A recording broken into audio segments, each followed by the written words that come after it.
Welcome to the Faster, Easier, Better show. This podcast is short, fun, and jam-packed with good ideas that you can start using right away.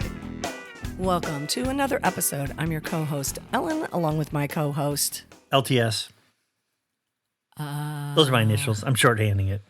Oh, okay. I'm like, what does that mean? Okay, why are you shorthanding it? Well, I'm both a contrarian for this episode, and also I thought one of the things that people tell you is that you got to take great notes. But to me, shorthand has always been the key to making sure you don't miss anything, right? Right. But sometimes only you can read it, which so not technically shorthand that I remember was taught in business school, high school. You don't mean that kind of shorthand. Well, no, I mean like your own. Like Phil Collins was a drummer, and when they were in the studio, for his solo album, he wanted to have a horn section, but he didn't know how to write out what he wanted, so he came up with his own dot dot dot tap dot dot dot tap, and the trumpet player's like, what is that? And he's like, no, it means I want you to da, da, da, and then a long note, and so it was his own way of communicating.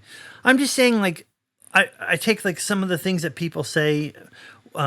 For instance, you should always eat the frog, meaning do the hardest thing first. I'm like, no. I know we've said this many times, but find an easy entry point into your project.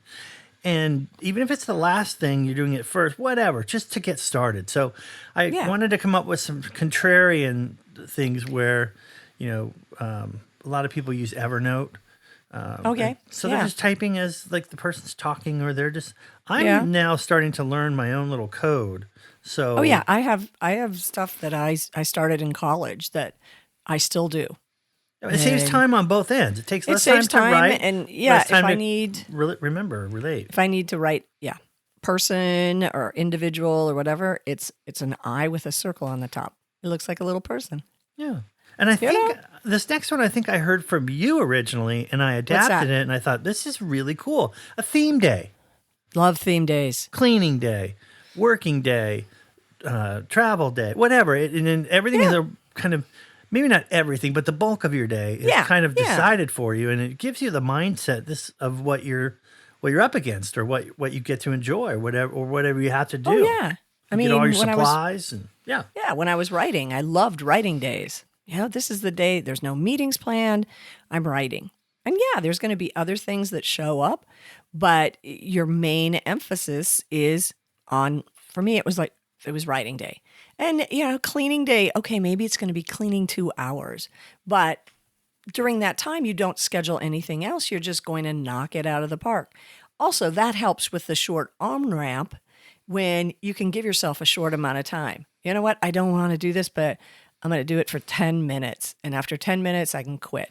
And most of the time, after 10 minutes, you keep going. It's giving yourself permission to say, I'm going to start this for a short amount of time without expecting yourself to do, I've got to do a couple hours of this. Nope, I only have to do 10 minutes. Chances are you're going to get right into it. I totally agree with that. And another one I hear, and it used to be multitasking is good. Now multitasking is bad. Do one thing at a time was good. Then do one thing at a time is bad. I'm going to say that I think the combination of the two, you said a cleaning day. So I spray on this bleach in the grout or whatever. Right. And I let it sit. While it's sitting, I'm doing something else. Okay. You know what I mean? I'm cleaning something else, so it's related. Or I'm literally doing something else. So I guess we would call that a form of multitasking. And certain things don't need your undivided attention. So I would say neither is good or bad. It's just there's times to focus and do one thing at a time. And there's times where it really is best to try and find 3 things that you could flit from, to make the most use of your time, especially like baking or something. You're not just going to sit there and watch the thing rise. That's not a good use of your time. No. Right? No. Watch the water boil. Yeah. It always takes longer. Why is dinner not ready? Well, Lee's in there watching the water boil. Yeah, don't go to dinner at Lee's house. I am all for these things, finding shortcuts that work for you, that help you get in to whatever you need to do and get out so you can go do the fun stuff. And speaking of fun stuff, I think you should be with us next week for another episode.